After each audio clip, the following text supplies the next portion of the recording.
Hello guys, तो आज हम बात कर रहे हैं कोर्स के बारे में, सीए कोर्स के बारे में, चार्टर्ड अकाउंटेंट कोर्स के बारे में। यहाँ हम डिटेल में डिस्कस करेंगे क्या एक कोर्स है ये, इसके बारे में पूरा डिटेल में डिस्कस करेंगे। तो ये कोर्स कौन कर सकता है, सबसे पहले बात करते हैं हम कि ये कोर्स कौन कर सकता है। इस कोर्स के लिए मैंने आपको पहले ही बताया पिछली वीडियो के अंदर कि आपको +2 पास होना ज़रूरी है, तो ये आप इस कोर्स के लिए अप्लाई कर सकते हैं। ये कोर्स कहाँ से अप्लाई करना है, अथॉरिटी कौन है, इसकी अथॉरिटी कौन है, institute of chartered accountant of India ICAI, जहाँ से हम इस कोर्स को अप्लाई कर सकते हैं। इस कोर्स को अप्लाई कैसे करते हैं वो हम एक नेक्स्ट वीडियो में देखेंगे। अब इस कोर्स के बारे में जान लें, ये कोर्स क्या है, कौन कौन इसको कर सकता है। आइए, तो इसके 2 रूट्स होते हैं, एक होता है फाउंडेशन रूट और सेकंड होता है डायरेक्ट एंट्री रूट। यानी कि सबसे पहले हम डिस्कस कर रहे हैं कि अभी अभी आपने +2 का एग्ज़ाम दिया है और आपका रिज़ल्ट आने वाला है या आपका रिज़ल्ट आ चुका, ठीक है, तो आपको अप्लाई करना है। अब आप ये देखें कि आपको एग्ज़ाम कब देना है इसका। सीए के 1 साल के अंदर 2 बार एग्ज़ाम होता है, एक बार मई में और एक बार नवंबर में। अगर आपको मई के लिए अप्लाई करना है, अगर आपको किसी भी साल में मई में एग्ज़ाम देना है, तो कम से कम आपको 1 जनवरी से पहले सीए के अंदर रजिस्ट्रेशन करवाना होगा। अगर आपने सीए में 1 जनवरी से तक रजिस्ट्रेशन करवा लेते हो तो आप मई एग्ज़ाम के लिए एलिजिबल हो जाओगे। और अगर आपको नवंबर के अंदर एग्ज़ाम देना है तो आपको 1 जुलाई से पहले 1 जुलाई तक आप सीए के अंदर रजिस्ट्रेशन करवाएंगे तो ही आप नवंबर का एग्ज़ाम दे पाएंगे, अदरवाइज़ आप नवंबर का एग्ज़ाम नहीं दे पाएंगे। यहाँ पर एक बात आप ध्यान रखना, अगर आप एक भी दिन लेट कर देते हो तो आपका अटेम्प्ट 6 महीने आगे चला जाएगा। अभी तक कोई भी लेट फीस दे के आप आगे नहीं कर सकते, इसको डेफर नहीं कर सकते। 2 ही डेट हैं, 1 जनवरी और 1 जुलाई। मई के लिए 1 जनवरी और नवंबर के लिए 1 जुलाई आपकी डेट होती है। इससे पहले आपको रजिस्ट्रेशन करवाना है। ये एग्ज़ाम आप तभी क्लियर कर सकते हो, फाउंडेशन का जो एग्ज़ाम है उसमें आप अपीयर तभी हो सकते हो जब आपने 12th को क्वालिफाई कर लिया। Eligible to appear in May November exam after appearing in class 12th exam. 12th के अपने एग्ज़ाम दे दिए हैं, क्वालिफाई 12th एग्ज़ाम, और आपको क्या करना है, फिर आपको फाउंडेशन का एग्ज़ाम देना है। आपका एक फाउंडेशन का, मान लो ऐसा भी हो सकता है कि अगर आपका रिज़ल्ट ना आए, आपका रिज़ल्ट नहीं आया, +2 का रिज़ल्ट, और आपने सीए का फाउंडेशन का एग्ज़ाम दे दिया। फाउंडेशन का एग्ज़ाम आप दे सकते हो, कोई दिक्कत नहीं है। अगर आपका +2 का रिज़ल्ट नहीं आया, फाउंडेशन का एग्ज़ाम पहले आ गया, तो आप फाउंडेशन का एग्ज़ाम दे दो, कोई दिक्कत नहीं है। बाई चांस आपका, भगवान ना करे, रिज़ल्ट अगर कुछ भी आपका नेगेटिव आ जाता है, +2 में आप रह जाते हो कहीं पे, ठीक है, तो फाउंडेशन की डिग्री आपकी वहीं पे रोक दी जाएगी, आपको एलिजिबल नहीं किया जाएगा आगे सीए में बढ़ने के लिए। इसका मतलब +2 की क्वालिफिकेशन, +2 को क्वालिफाई करना बहुत ही ज़्यादा ज़रूरी है सीए में एंटर करने के लिए। फाउंडेशन का एग्ज़ाम आपका रिज़ल्ट रोक दिया जाएगा, आपको रिज़ल्ट अलॉट नहीं किया जाएगा। और अगर आपका +2 में अच्छे मार्क्स आ जाते हैं और फाउंडेशन का एग्ज़ाम भी आपका क्लियर हो जाता है, तो आप उसके बाद सेकंड स्टेज पे आ जाएंगे, सीए इंटरमीडिएट भी बोलते हैं इसे। सीए फाउंडेशन के रिज़ल्ट के बाद कम से कम 8 महीने का गैप होना चाहिए आपके सीए इंटर में।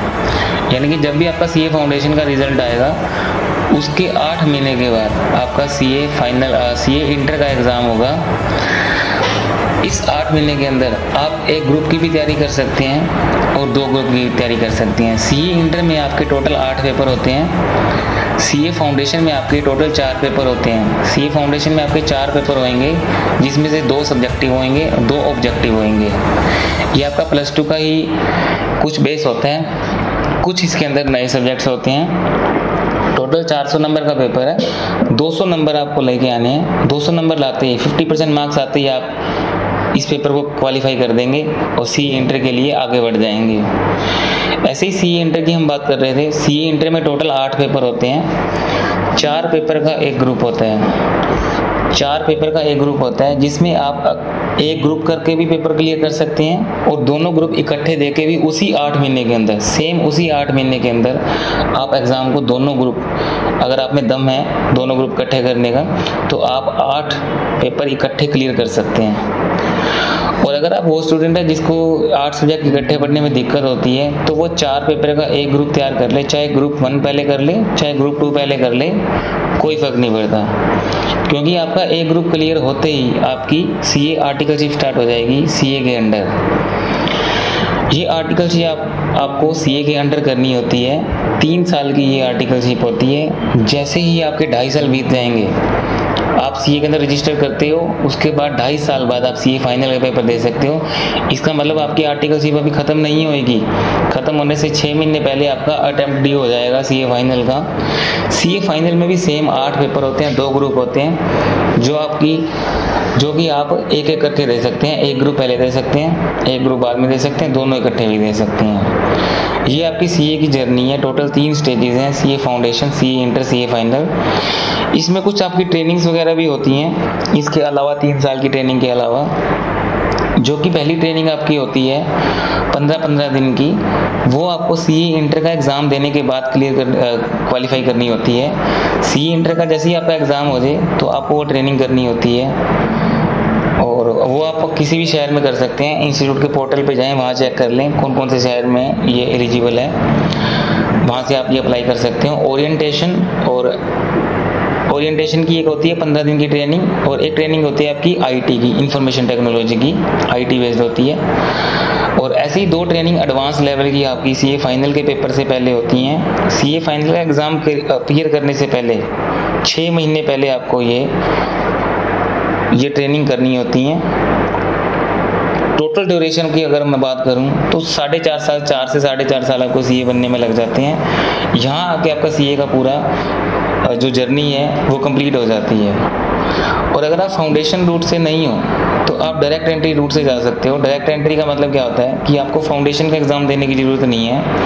अगर आपने इंटरमीडिएट पास कर रखा है student, institute of cost accountant of India या कंपनी सेक्रेटरी का इंस्टीट्यूट इंटर लेवल क्लियर किया हुआ है आपने, या फिर आपने नॉर्मल कोई भी ग्रेजुएशन की हुई है, कॉमर्स के अंदर ग्रेजुएशन की हुई है, पोस्ट ग्रेजुएशन की हुई है, और उसमें आपके 55% मार्क्स हैं। अगर कॉमर्स बैकग्राउंड से नहीं हो तो किसी और ग्रेजुएशन लेवल से हो, आप किसी और स्ट्रीम से हो और आप ग्रेजुएट हो और पोस्ट ग्रेजुएट हो, तो आपको कम से कम 60% मार्क्स चाहिए आपकी ग्रेजुएशन में। तो आपको फाउंडेशन का एग्ज़ाम देने की ज़रूरत नहीं है, जो कि यहाँ +2 के बाद हुआ था। अब डायरेक्ट एंट्री लेंगे सीए इंटर के अंदर, और साथ ही साथ आप रजिस्ट्रेशन करवा देंगे सीए के अंडर। सीए से आपकी आर्टिकलशिप भी स्टार्ट हो जाएगी, सीए के पास आपकी आर्टिकलशिप चल रही होगी, और जो मैंने आपको बताया था ना 2 ट्रेनिंग्स होती हैं, ओपी की, आईटी की, वो करके आपकी आर्टिकलशिप स्टार्ट हो जाएगी। यानी कि जैसे ही आपने कॉमर्स के बाद ये सोचा कि मुझे सीए करनी है, तो सीए के बाद आपको रजिस्ट्रेशन करवाना पड़ेगा 3 साल की आर्टिकलशिप के लिए, और उससे पहले आपको आईटी और ओपी करनी पड़ेगी। 15-15 दिन की ये ट्रेनिंग्स होती हैं। ये करने के बाद आप एलिजिबल हो जाओगे, और 9 मंथ के अंदर, यानी कि जो 8 मंथ का गैप ये बता रहे थे, पहले ही 8 महीने के अंदर ये सारे काम होंगे। थोड़ा सा ये फेज़ जो है मुझे डिफ़िकल्ट लगता है +2 के रूट वाले से, क्योंकि इसके अंदर क्या होता है कि जैसे ही आपकी ग्रेजुएशन कंप्लीट हुई और आपने सीए करने का अब सोचा, एक तो आपके 3 साल जा चुके हैं, दूसरा अगर आप अब सीए करते भी हो तो आपका क्या होएगा, जो सीए आर्टिकलशिप है, सीए के पास जाना है, वो भी साथ चल रही होगी, और आपकी कोचिंग भी इंटर की साथ साथ चल रही होगी। उसी 9 महीने के अंदर आपको सीए इंटर के एग्ज़ाम देने हैं, और वही उसी टाइम के अंदर आपकी सीए के अंदर आर्टिकलशिप चल रही होगी। दोनों चीज़ों को साइमल्टेनियस चलाना थोड़ा सा डिफ़िकल्ट हो जाता है, लेकिन जज्बा हो मन के अंदर सीए का, तो आप ये बच्चे क्लियर कर रहे हैं, इस रूट से भी बच्चे सीए बन रहे हैं, कोई दिक्कत नहीं है। बस आपको थोड़ी सी नींद के साथ कॉम्प्रोमाइज़ करना पड़ेगा, नींद को कॉम्प्रोमाइज़ करना पड़ेगा। और वैसे भी सीए तो ऐसा कोर्स ही है, नींद तो वैसे ही भगा देगा ये आपकी। तो यहाँ पर अपनी सीए की जर्नी ख़त्म होती है। 4.5 साल लगभग आपको 4 से 4.5 साल सीए बनने में लग जाते हैं, जहाँ आप अपना सीए का कोर्स कंप्लीट कर लेंगे। सीए बनने के बाद अगर हम जॉब की बात करें तो सीए बनने के बाद आपके पास 2 ऑप्शन रहेंगे। या तो आप क्या कर सकते हो, अपनी प्रैक्टिस खोल सकते हो, प्रैक्टिस कर सकते हो। प्रैक्टिस का मतलब क्या होता है कि आप सीए बनने के बाद सीओपी अप्लाई कर दो, सर्टिफिकेट ऑफ प्रैक्टिस, कि मुझे तो ऑफिस खोलना है, अपने शहर में ही काम करना है, मैं बाहर नहीं जा सकता।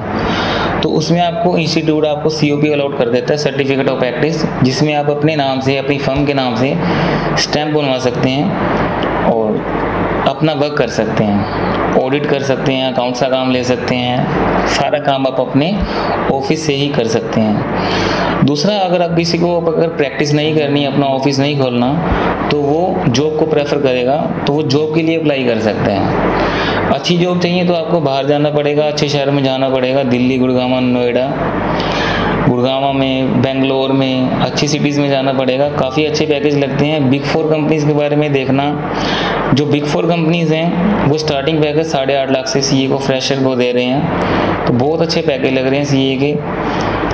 बहुत ही रेपुटेटिव कोर्स है। इस कोर्स को करना थोड़ा सा डिफ़िकल्ट है, कोर्स डिफ़िकल्ट नहीं है ये। बहुत सारे लोग आप जब इस कोर्स के बारे में सुनेंगे, किसी से पूछेंगे, तो लोग आपको, जो रिलेटिव्स हैं या पीपल्स, आपको क्या कहेंगे, सीनियर्स आपको इस कोर्स के बारे में बहुत ही ये कहेंगे कि बहुत ज़्यादा टफ है ये कोर्स।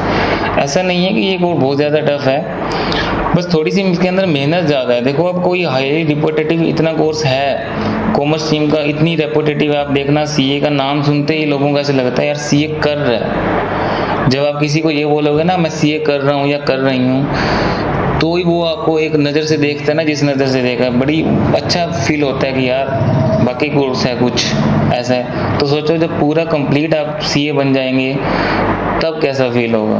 तो देखो, जितना बड़ा देखो टारगेट होता है, जितना बड़ा रिस्क होता है, जितनी रिटर्न चाहिए, रिटर्न और रिस्क तो वैसे भी इकट्ठे चलते हैं। अगर हाईली रिटर्न चाहिए आपको, तो हाईली रिस्क की कोर्स में भी जाना चाहिए ना आपको। तो ये कोर्स जितनी रेपुटेशन देता है, जितनी इसके अंदर गुडविल है, जितनी इमेज ये क्रिएट करता है, उतना कोर्स मुझे नहीं लगता कोई और कोर्स है कॉमर्स स्ट्रीम के अंदर जो आपको इतनी रेपुटेशन देती।